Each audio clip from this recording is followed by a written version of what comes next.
Someone on Instagram recently asked me how I make all of my hip hop beats in GarageBand on my iPad, and specifically how I sample.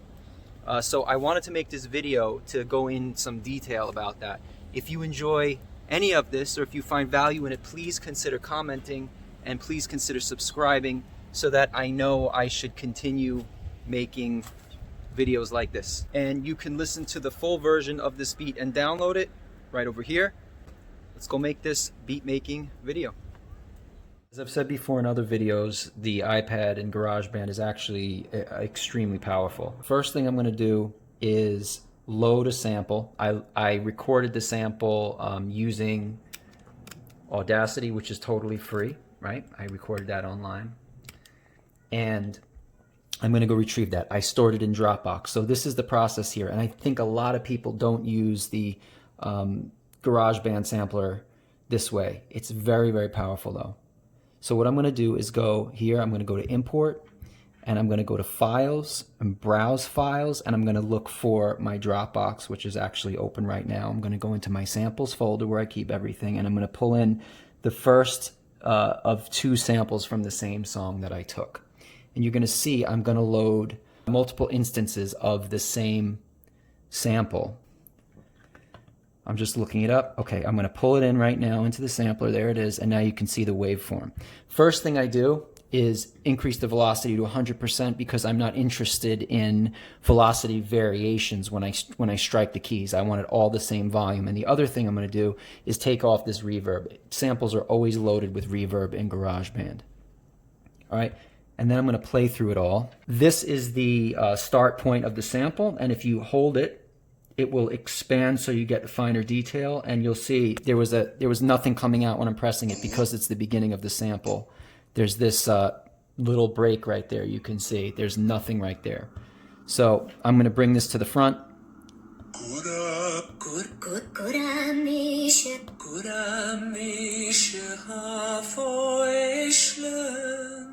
Okay, very pretty sample. Now, the beauty of using GarageBand to do this is that it's tactile. You can hold your finger here, and as you move it, you can listen to different parts of the sample. So I want to play it up here at the speed. All right, so what I'm going to do is, as I'm holding this, I'm going to set the tempo. I'm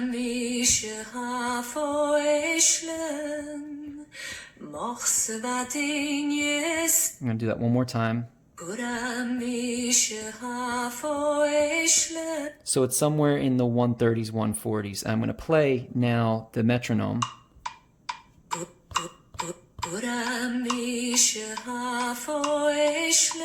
Okay, good. Now you'll notice that the tempo, that the timing of this sample changes after right there, right? So I'm going to have to break this sample down further. What I mean by that is that I want to resequence. I want to chop that sample after that first phrase. Right there, I want to chop it. So what I'm going to do, one of the idiosyncrasies of GarageBand is that you have to record something in order to not lose your project if you don't have anything there. So if it won't let me load another instrument until I just record something random. So I'm gonna, one of the idiosyncrasies.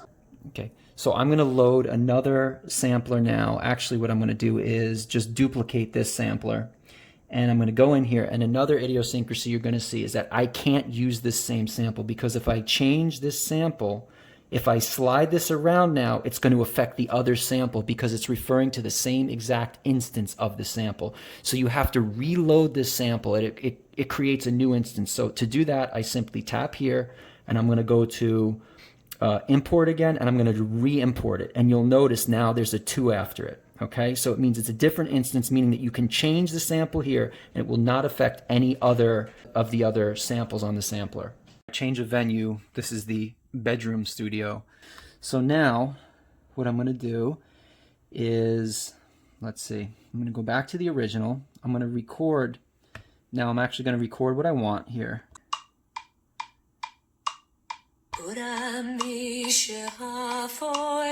Okay, and that's where it breaks down. Right after that phrase, the timing breaks down to something that I don't want. So I'm going to go up in here.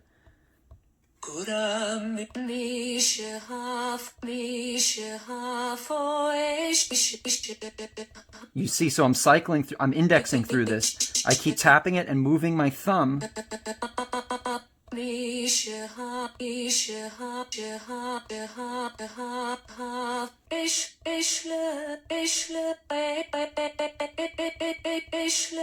Okay, that's what I want.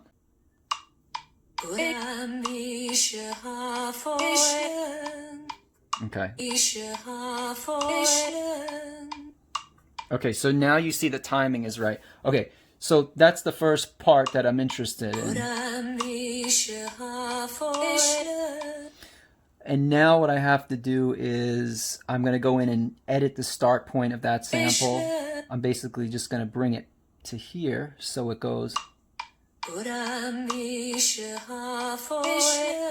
So that, to me, it starts very abruptly, and I want to change that abruptness of the start. So what I'm going to do is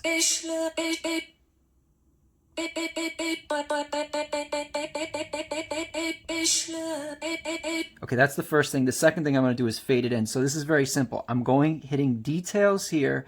This is the volume curve of the sample. I don't know if that's the official way of saying it, but what I'm going to do is fade this. I'm dragging this dot over this point, and I'm going to incline this slightly, or decline it, I guess, so that this represents that it's fading in from here, and this would be fading out. But first I'm just going to fade it in and see what that sounds like.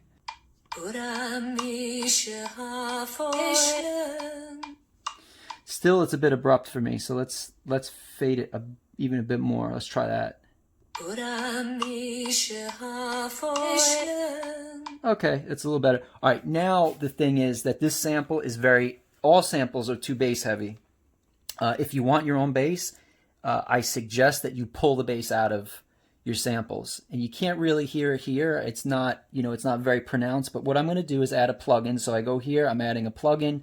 Very simple. I'm going to add the low shelf filter, and what this does is that it pulls bass out all below a certain frequency on a curve. So basically, I'm saying that everything, all frequency below 200 hertz, I want to eliminate. Meaning I'm driving the gain down, all the way down. So it's going to suck the bass out of it. And I'm going to do the same thing for this one. Unfortunately, you cannot run multiple instruments in GarageBand through the same filter. You can't do it. You have to do it all manually, or once you have one sampler set, for example, I have this one set, you can duplicate this and it will duplicate all the settings of that sampler. And I'll show you what I mean in a second. So I'm going to do that now. I'm going to do another low shelf filter, the exact same setting. I'm just going to go 200 -40. Okay.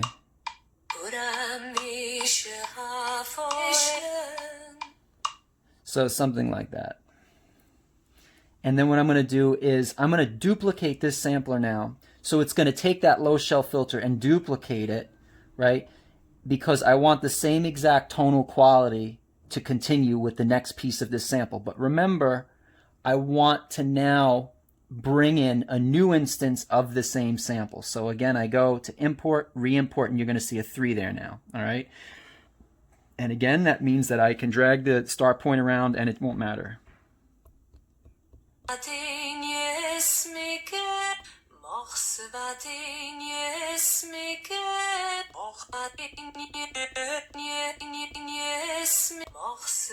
Okay, let's see.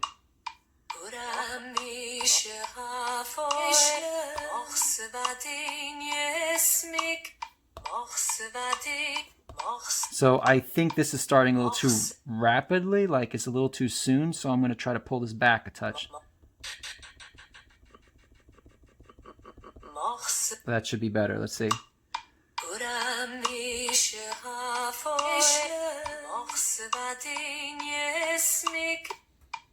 Okay.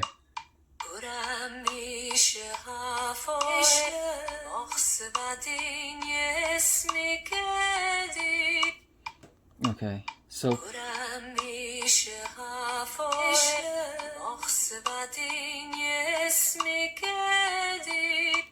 All right, so the timing is going to be weird on this. So I just had to slide everything back actually a half measure, and now it's the first phrase is 4 measures, which is good. It extends through to 5 here, but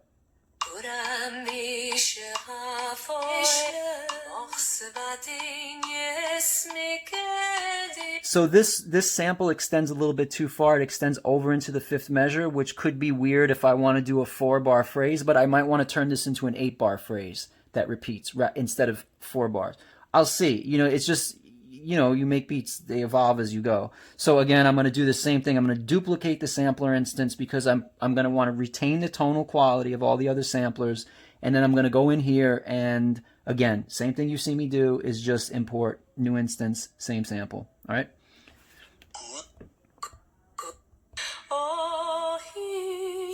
I forget how.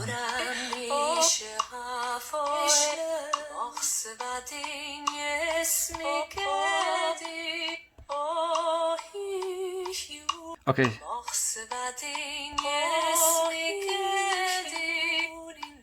Okay, so this is a mess right now because this kind of stuff always starts off as a mess. Okay, so I'm going to want to chop this sample further because, again, we have that timing issue where the timing changes just like it did for the first sample. So watch.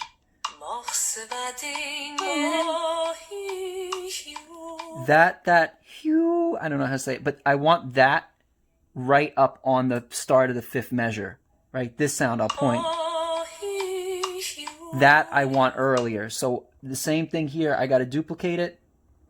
New instance of the sample. And then this. Okay, so watch that. Okay. Okay. Now you're hearing it doubled because it is doubled here. So we're going to pull this back. We're going to, whoops. We're going to pull this sample back. Now let's see. I've got this sort of to where I want it, but there's still more to do. That part, that yoo-hoo, whatever that is, I want that piece repeating. So I want it to go. Yoo-hoo, yoo-hoo, yoo-hoo, like that. So I've got to go in here. Same thing as we've done 100 times. And I want to find that yoo-hoo sound. I don't remember where it was, so I have to look back at the other sample for reference. It was, okay, it was around that point. So I'm going to go back in here, and I'm going to pull, I forgot where it was. I think it was around here.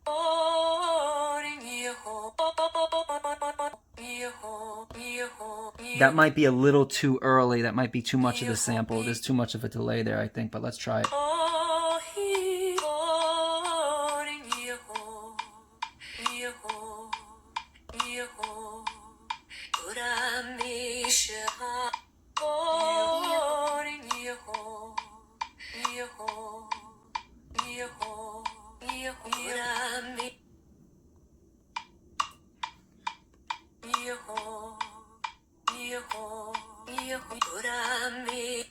Okay, I'm going to edit. So I'm going to drag this one.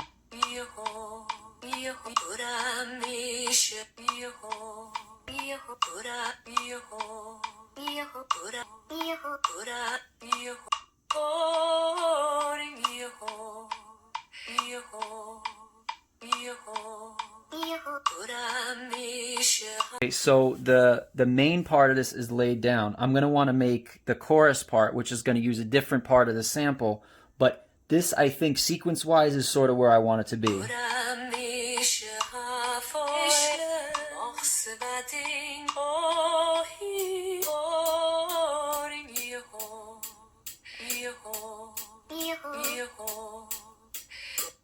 All right, so now these samples need to be cleaned up. They need to be faded in, faded out, made to sound less, they're sort of sounding like, you know, very choppy and jerky. Now that could be a kind of style, like I do that sometimes as part of the style, but For me, this sample is more, it flows more. So I want to really capture that flow a little better. So I'm going to adjust it using that very simple technique that I showed you earlier with the this sort of fade in, fade out type thing here.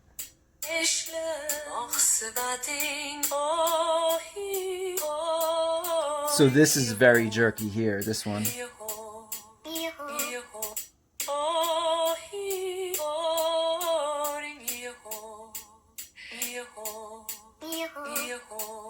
I think this one.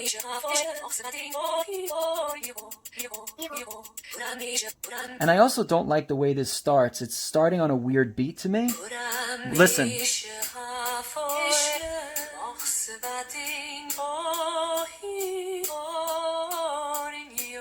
Right? Here. Okay, so that korani, I don't know what she's saying, but korani, it should start on the knee part, that knee part. And that's what I was trying to go for earlier when I had this. I don't know if you remember in the beginning where this started, where I had this whole thing shifted up a half a measure. In my opinion, it's going to be better to start this sample, actually, to change where the sample begins. At the knee or whatever that sound is.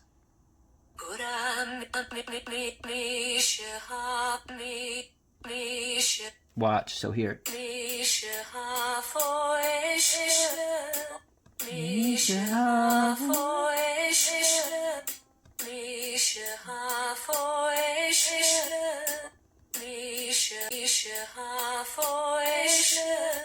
Okay, gotta work on the timing. Better now. Watch.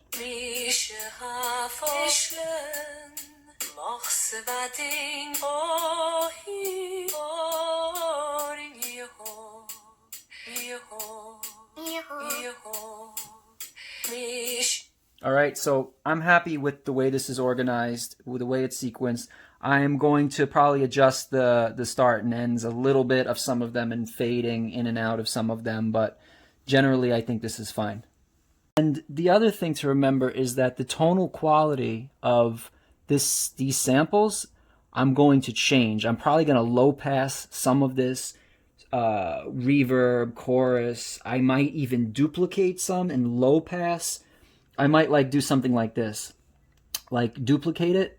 I don't know if I'm going to do it, but then copy the actual the MIDI trigger or the MIDI event, whatever. And then what I might do is, there's already a low shelf filter on this, but I also might low pass filter this. I'm going to put a low pass filter in addition to the low shelf filter. And essentially what you're doing is, this is the frequency range of the whole sample, right? With the low shelf filter, right? This is the whole frequency. With the low shelf filter, we have cut off the frequency down here at the low end. Cut this part off already. So now we're here, okay? So all this below is cut off. Low shelf filter is saying, I want to use the frequency range below this, this point here. So in between here and here. And then if we put a high pass filter on, the next sample will say, I want to only use this frequency range up here. So you can do this with, a single filter. Like there's a parametric EQ in here that you can use. But for me, low pass and high pass is way easier. It's faster because the other EQ options in here are just touching them and all this dragging around. It just becomes a pain in the butt. I've done it before, but this works just fine. So we got a low pass and a low shelf. So let's see. I just muted that other sample. Okay. Okay, so here. So like I think this would be a good candidate for a high pass filter. This sample here. High pass filter, and let's see what it sounds like.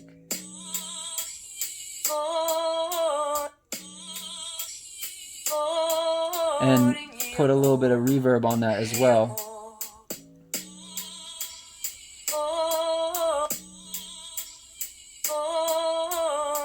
Yeah, and we're going to pan it a little bit. Of course, with panning, you're not going to hear anything here. I can't hear anything here. I do everything through my headphones.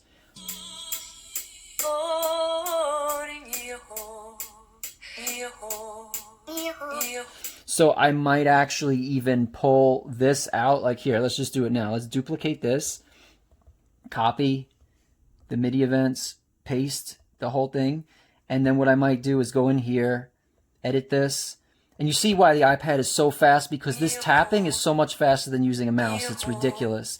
All right, and then I might go into here, go into this one, delete.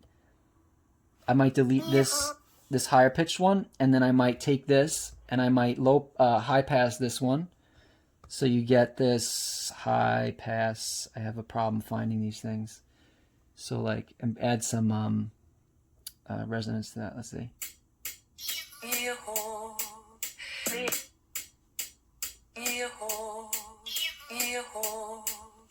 And let's add a super wet reverb to that. Let's add no dry. Yeah, that might. And remember, the wetter something is, the further down the volume is, the sort of comparatively or relatively driven. So just, you know, listen carefully to everything. I sort of like that. I think that we can even go a little crazier with that reverb and increase the reverb time by, like, you know, another couple of tenths of a second.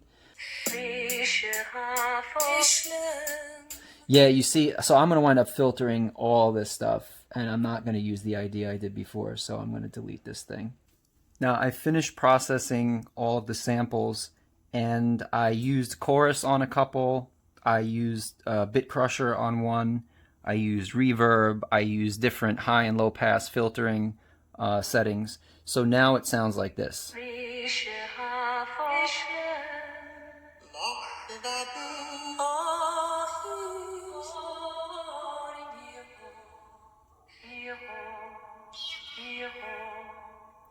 So I think that's very interesting, and I actually finished the whole song with bass and drums and, you know, all the other accents. So this is the whole thing sequenced out. You can see here that one of the things I really don't like about GarageBand is that you need all these tracks, every one for a different sample, a different slice of the same sample. So it's ridiculous. I mean, how many? There's probably like a dozen sample tracks here. And then you got drums.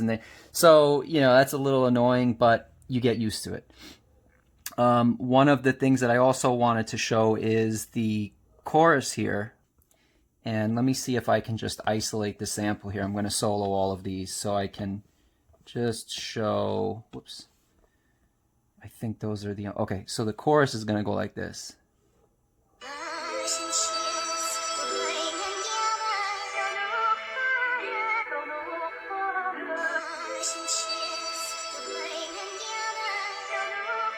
Now that was a sample that's from the same song. I recorded that as a separate, so I recorded two samples from that song. I used the first sample you saw in those other clips multiple times, and this sample I used 3 different times. Again, re-importing it for each time, for each slice of it that I wanted to use.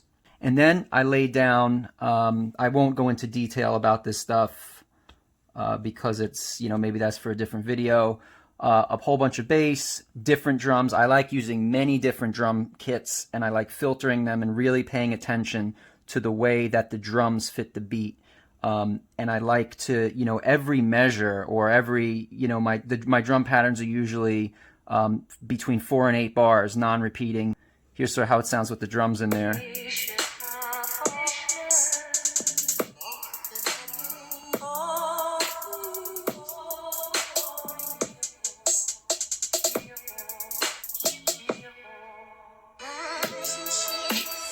So this drum kit, this is more of like a boom bap type kit, and I like to switch back and forth between drum sounds. So something much more modern, like, you know, modern trap, and then something old, like more like 90s boom bap type drums. All right, so that's it. I wanted to thank you again for watching. I hope you enjoyed this. I hope you found it educational or interesting. Please remember to subscribe, like, and comment, and let me know if you would like to see more of this kind of video in the future. Peace and wellness to you all.